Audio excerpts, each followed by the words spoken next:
Hi, I'm Kimberly Sarton, and I have been asked to present a little bit of in-service for you for Family and Consumer Sciences. Just to tell you a little bit about myself, I have been teaching for 24 years and have just recently accepted a position with the Family and Consumer Science Department at UCA. Um, what I have done is I have broken down the family and consumer science curriculum, the standards that we have, and I have tried to give you, or I'm going to share with you, some of the things that I have done in my class. Perhaps it's something similar to what you've done, but then it may be something brand new that you've never thought of. Most of this stuff I have created rubrics for, and I'll be happy to share those along with the other materials after the in-service. But let's get started and let's take a look at Unit 1, which is over FCCLA. And some of the things that I have done in my classroom is to have students create an FCCLA poster. And that poster is everything kind of historical about FCCLA, the colors, perhaps the flower, the history when it was founded, and just bits and pieces like that. And I let them research. And when they get these done, I put them on big poster boards. And when they get them done, I display those because a great recruiting tool for us. And kids love for their work to be displayed. Another thing that I have tried are web quests. Those take a little bit more time and effort in doing, but those are good, especially if you have a group of students who like to work on the computer. Sometimes you can pair them up and that works well too. Another thing that I've done successfully with my FCCLA each year, recruitment is big. That's a big piece, and I know a lot of us struggle with that. For a $20 fee, I include their state and national dues and a club t-shirt. And I let them choose the color, I let them do the design. We always have to have that FCCLA logo, but for 20 bucks, they get their dues paid and they get that club t-shirt. And that was a huge, huge recruitment point for my classes and for students who were in the family and consumer science class. A lot of them, they would talk among themselves, and that was always a really popular, successful thing that we have done. Moving on into Unit 2, that unit is on family, on health and relationships. It's a big unit, and there's lots of stuff that we have done. One of the fun things that, especially my younger kids, but the older kids liked it too, I've got a rubric, and it's called All About Me, and it's a collage rubric. And there's at least 20 different things that they have to do to create this collage. And again, I display those. They get to take those home. A lot of students want to take those back home with them when they get them done. I've done a big unit. I've done some other professional developments on true colors. And we take the true colors personality test. The kids love, love, love that. And I've got tons of information on that. And that's a great way to kind of break the ice and talk about our personalities, especially if you do that All About Me collage. It's a great springboard into who we are, what makes us unique, and all those sorts of things. Another thing I've done, you have to kind of be careful with, I guess, is the family tree project. And that's where you can kind of branch out, but then it can get kind of complicated. So I'll include that in my materials, but if you have a lot of different dynamics in your class, that may not be an appropriate project for you to try, but I'll include it and you can look at it and see if it might be something that would work for you. I also have the movie, and I know we've all heard of the Homeless to Harvard movie. I've shown that lots of times, and I've had reaction papers due at the end of it, and we talk about it. kids have always liked that movie. It's sad, but it's relevant, you know, to what some students are going through. I know, let me see here. There's a book, if you should want to buy it. It's called Breaking Night. Liz Murray wrote this, and this one is an autographed copy. But if you don't want to show the movie, if you want to incorporate some literacy into your course, you might buy that book. It's not very expensive. That's a really good video to show for some of your relationships and dynamics of your family lessons. Another one that I've done, and I have a rubric for it, is a project where students can kind of look at television families and the dynamics, and they can determine, is it a single parent, a blended family, is it nuclear? And so that's always kind of a fun one, and usually, you know, students don't hear teachers say, you've got to watch TV tonight for homework. So that's a good one. We've had lots of great discussions on it, and students kind of find that it's kind of fun to do that sort of thing. Moving on into Unit 3, that's the housing, home environment unit, and this is kind of personally one of my favorites. But I've had students do a lot of projects on that, and they love, love, love the project. I'm going to show you, I'm going to hold up some pictures, and hopefully you can kind of see this one. I don't know if you can see it. This one was done by, that was actually one of my resource students, and she thrived. This was her thing. And we took an old paper box that the school paper comes from, and we cut out the side, and they could create one room of their choice. And they decorated using some of the elements and principles of design that we had already covered in class. That was a really popular, and we displayed them. And then we had a contest, and people could vote, you know, and whoever the winner was, I made up like a little gift basket of some goodies and stuff. And I even put it one time, I think I put it out in our hallway. I put it out there in our main hallway. It recruited for my program. It drew attention to what the kids had done, and it really was a conversation piece. So that might be something you could do if they could safely be displayed. Oh, there's just tons of them. I mean, look at some of these guys. Aren't those awesome? I just love it. Going on though, some of the other things that I have done in my housing classes, I create a large stack of these little flashcards. Now, I don't have this saved, so you'd have to find your own pictures, but it's just an idea for you. But I have a whole bunch of these that I'll just set them in stacks. I might break students up into groups, and they have to identify that architectural style. You could even beef it up and make it into something more. But this is a great cooperative learning activity that you could do. It gets them out of a textbook where they could use their Chromebooks to research. But this is a great little kind of a flashcard game, I guess you might call it. But that was really fun.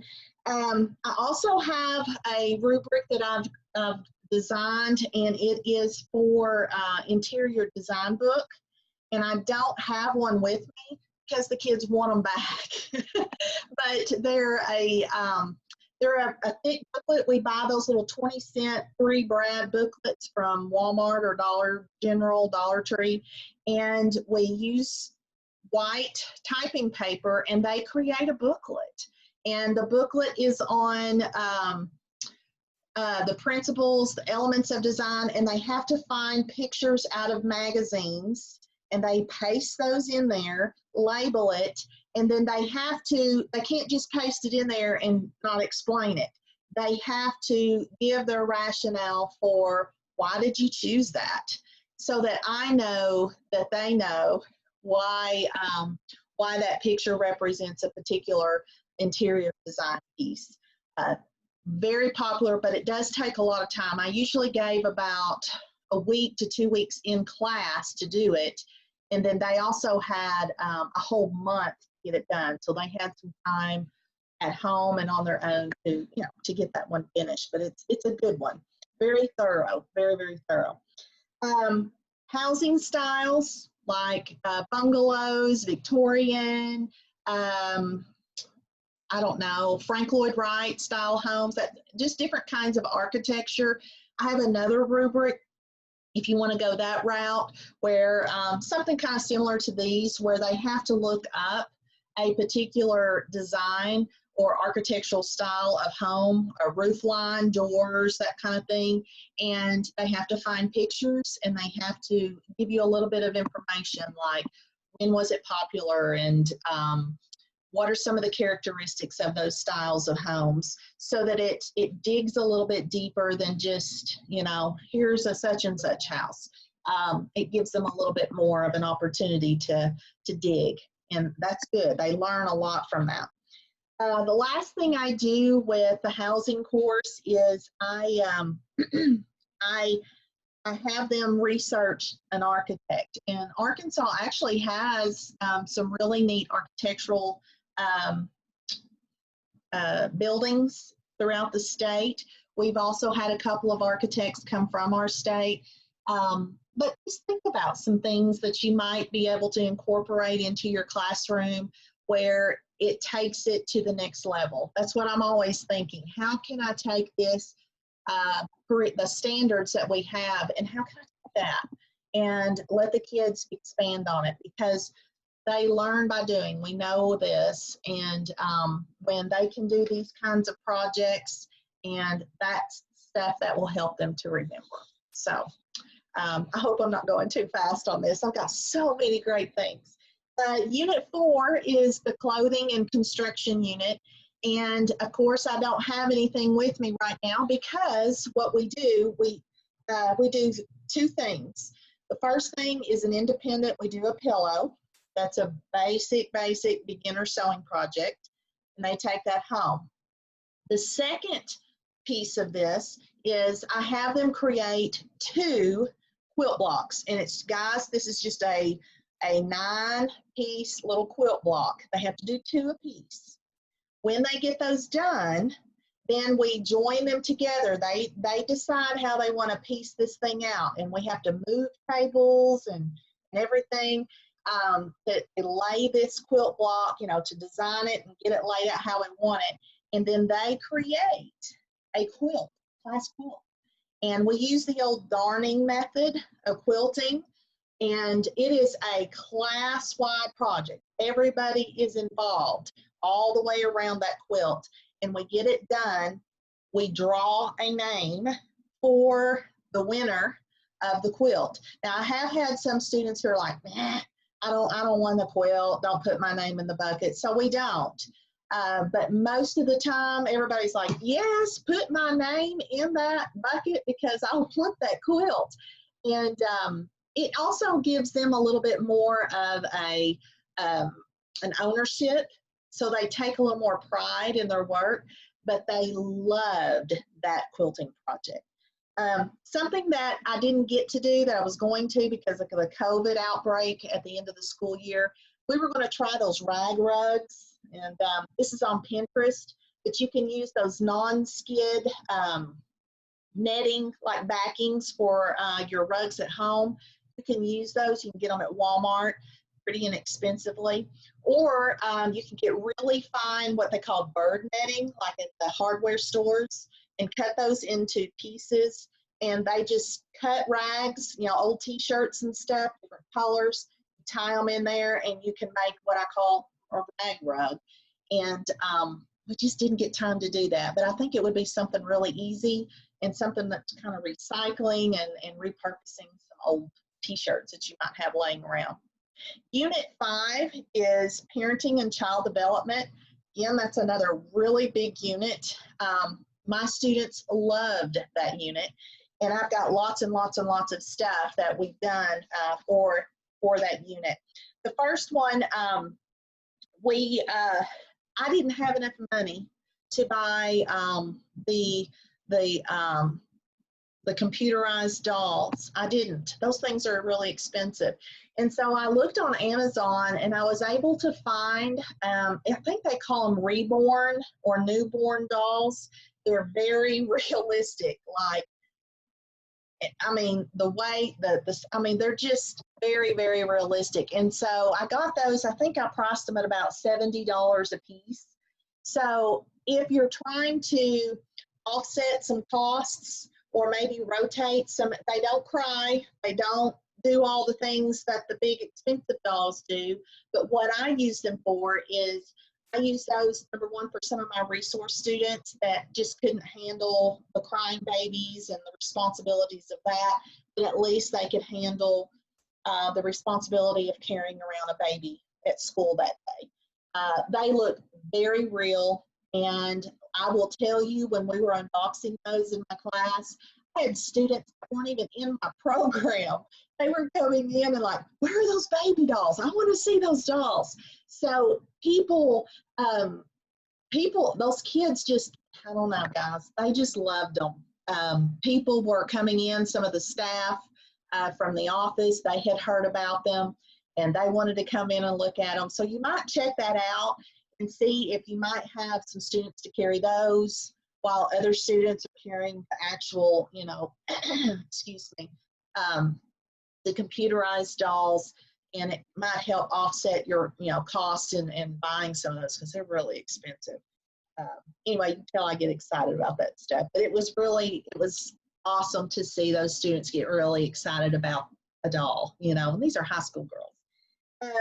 Another thing that we did is I have used a company called Bear Books, B-A-R-E, Bear Books. You can order these Bear little booklets. This is hard copy. And I've had students to write their own children's story. Now this one has a little vinyl cover on it. You can buy those, they're not much extra. But this is another way of incorporating literacy into your program. And also the needs of children. You know, what is an age-appropriate story for a toddler versus a storybook for, say, an 8-year-old. And so it's a great company. They have lots of other products, but this is one called Bear Books, and I used it a lot in my classes. Let me see here. Another thing that I've used book-wise, everybody's heard of A Child Called It. That's a great little story, and kids they kind of get into that. These are two other books that I've used in my parenting and child development class, The Waiting, and this one is An Invisible Thread. Both of these are based on true stories. I love, love, love for students to read something that's true. I won't get into it because of time constraints, but if you want to look these up, these are great stories. Sad, but it just gives you the power, you know, it shares the power of the heart of you know, the love of children and a lot of obstacles that people have overcome. So these are good. I've used these before.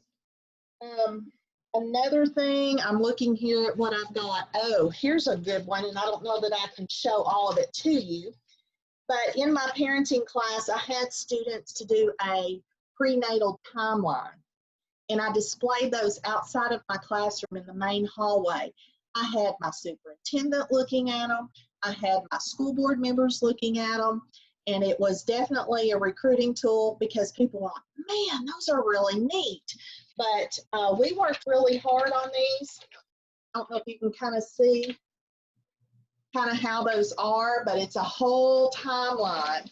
And I had students to make sure that they used real pictures, none of the computer generated stuff. I wanted actual photos, and they had to research what was going on in the baby and what was going on in the mother during month 1, during month 2, during month 3. And it was a really good project, and I was proud of it when it was all finished. And then the last thing that I have them to do, if I have some time, I do have a rubric for child theorists, and we did kind of a research where they found, they drew names, where they chose a theorist, and then they did a little research, little poster on a research theorist, if I can talk right. And that was really good. Unit 6 is foods and nutrition, and we all know that's a big one too. That includes a lot of labs and a lot of kind of foundational work before you get those students into the labs. And it's an important piece to our course, because those students love to cook, and that's a big draw for our program. They like to eat, they like to cook. But some things that I've done outside of the labs is a vitamin poster, and I'm going to reach down here and pick this up. But every student, we drew for a particular vitamin or a mineral, some kind of a nutrient. This one is for riboflavin. And you can kind of see they had to research about riboflavin, the deficiencies, the functions in the body, and anything else that was pertinent. And this particular one I just showed you, this girl just went all out for her poster. Again, I displayed those out in my hallway because I want people to see all the awesome stuff that my students were doing, and it's also another recruiting tool. But that was the vitamin nutrient poster project. We've also done something called the nutritional disease, like rickets, scurvy, and those sorts of things. Students can do something very similar to what I just showed you, but do it on a nutritional disease. And you would be amazed. Students just don't understand that we can actually become very sick and have some serious health issues if we don't eat right, due to not getting enough vitamin C or vitamin D. So I've got that rubric, and I'll share that with you. Another one that I believe I have used, here's some good ones. Whenever I go to restaurants, you know how they always have like the little takeout menus? I always grab one. And I've got a whole folder of these things. This is from On the Border. But what I do is I take these, and when I assign the menu project, and I'm going to show you some of the examples, okay? This is just a manila folder, okay? Students design, they create their logo, they create their front, and then they have to create, using descriptive writing, they have to create a menu. And they have to think about their prices. I do not let them just copy directly off of this. This is to inspire them. This is the end product, okay? And this one is Shy's Pigsty. It was a barbecue place. And this is Kay's Cafe, and it was just kind of a little family type cafe, all-American type food. But they get real creative with these. I've even had contests, and let teachers score them, so to speak, and then the winner gets the prize. But that's a neat way to incorporate writing, a little bit of math, as well as some art and creativity into your foods unit. Another thing that I've done, and I can give you this, and the prices may be a little bit off because this is kind of old, so you may want to adjust the pricing on this, but it's unit pricing. And I don't know if you guys have ever tried to teach this, but it blows their mind. For some reason, students, they don't understand the concept of rounding up to the next cent. And so I've worked with our math teachers when they were doing division and rounding. We kind of correlated our lessons together to really give them a lot of opportunities to use these skills, not only in math, but in my class as well. But this is it's on, there's Pop-Tarts. They've got a figure unit price like on eggs and all kinds of stuff that you and I would buy at the grocery store, or that they're going to buy eventually in the grocery store. This is a really good little math worksheet that I created for the foods and nutrition unit. Trying to look here. I think, and another thing that I don't have a rubric for, but right before COVID hit, one of the more successful things I did was a taste testing for the class. And we did cheeses and breads and some milks, you know, different like goat's milk, buttermilk, just some different things that they could, you know, try. And of course, if they had allergies or anything like that, we didn't make them try it. But that was something they absolutely loved. And if I were back in the classroom like that again, I think I would try it again. It was really, really successful.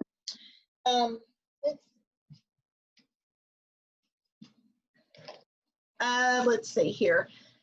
Unit 7 is on personal finance, and man, that's a really important unit. The one thing that I have done on that, it's a very lengthy, it's a project-based learning activity, but it's where students work in groups and they plan a menu, and then there's an online shopping where they can actually shop. They're not really buying, but they can shop and get prices for their foods. And they unit price it. They come up with their overall budget. How much is that going to cost?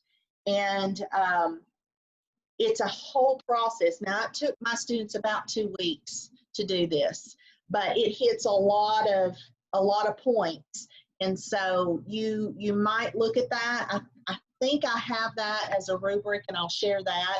But now that's a big major project because they have to think about what they're doing on that. And lastly, Unit 8 is on workforce skills, and I don't have this with me, but I did a lot of aptitude tests with GIST, J-I-S-T, GIST. You can go online and order. They've got lots of little self-assessments. You can buy them in packages of 25. They can be a little bit pricey, but I use those quite a bit, and students enjoyed them.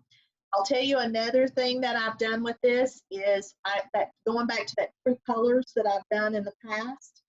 I have information that once they take the true colors personality assessment, then I have a whole bunch of information on true colors and how certain careers can be a better fit for certain types of personalities. It's really, it's interesting.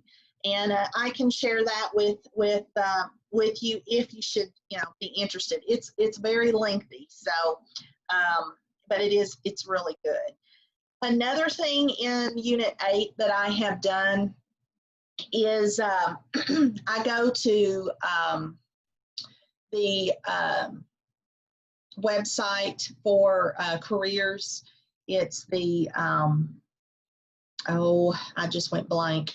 It's is it the OOH website, or I just went blank, but you go on that. ONET. I'm sorry, it's the ONET website, and I have students go to that, and then they can pick any career that they're interested in. You can always relate this back to FACS, and they do a poster. There's tons of information on that website. It's called ONET, and they have created posters, and they have to research like the salaries. It even gives you what the Arkansas average salary is. It gives you a lot of information, and then I always have them go out there and try to find actual pictures of that career so that it can all be linked in. Again, I display those. I display them and display different kinds of careers that the kids might be interested in. You'd be surprised at some of the careers that they choose. You would think like, oh, I didn't even think about it. So some of these are really good. Going back to, I'm going to take just a moment, going back to that FCCLA, one of the most successful things that I've done is I try to put stuff in the newspaper. I have a small town. We did a lot of stuff in the newspaper. I put it on our Facebook page. I put it in all, you know, we have a big kind of a kiosk type thing where, you know, school events and things are posted and stuff. I plug my program, I plug my students. And that was one way I think I built my FCCLA program so well. We did a bake sale at Christmas. That was always our big fundraiser. And we did really well with that. Tammy Elliott, dear friend of mine, she gave me lots of ideas on how to be successful with that. So I don't know if I've helped. I know that being organized is one of the most critical things for us. And I know some of you that have been in this a while, you've got your own system, but I wanted to lastly close on this. I would recommend that you get a little binder, and for each course that you teach, this is for FACS, and then put your standards, print them out, put your standards, and then for each standard, get this here, for each standard, what I do is I go through and if I'm using textbooks, I correlate what chapter is that standard in. And that way, when I'm doing my lesson plan, so you can kind of see where I've wrote in the chapter numbers here. But that way, when I'm typing up lesson plans and I'm trying to make sure that I'm covering everything, I know right where I can find that in my textbook. And it just helps to correlate and keep everything in a nice, neat, little tidy booklet.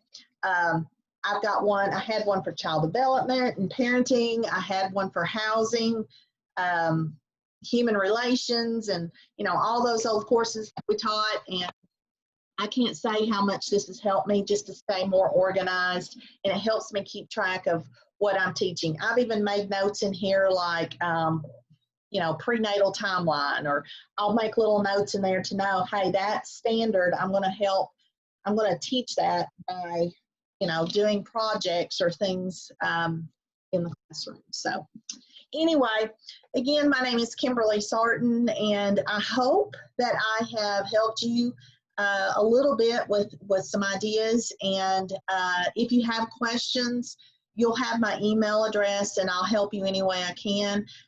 This year, I will be a teacher of teachers, and so I'll be sharing lots of information with some of our teachers that are already out in the field and getting their master's, or perhaps even brand new teachers that are about to enter our wonderful profession. So it's been a pleasure, and I appreciate your attendance in this meeting, and let me know if you need anything. Okay? All right, bye.